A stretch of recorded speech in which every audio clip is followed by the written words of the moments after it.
பொதுவா முருகப்பெருமான வழிபடக்கூடிய அடியார்களுக்கு ஒரு அசாத்தியமான தைரியமும் வீரமும் இருக்குமா.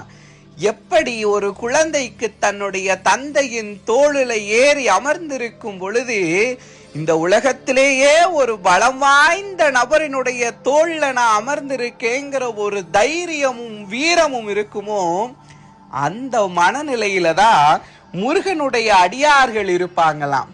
ஒரு கந்தரலங்கார பாடல் சொல்லும், திததத்த தித்த திதிதாதை தாதத துத்தி தத்தி தாததி தத்து அத்தி திதிதித்ததே தூதுதித்து இதத்து ஆதி தித்தத்து அத்தி தத்தை தாதே தீதே துதை தாததத்து உதிதத்து அத்து அத்தி தித்தி தீ தீ திதி துதி தீ தொத்ததேன்னு சொல்லி, அதாவது படைத்தல் காத்தல் அழித்தல்னு சொல்லி 3 தொழில்களை செய்யக்கூடிய 3 கடவுளர்களும் கூட முருகப்பெருமானின் அருள் வேண்டி காத்து கிடப்பாங்களாம்.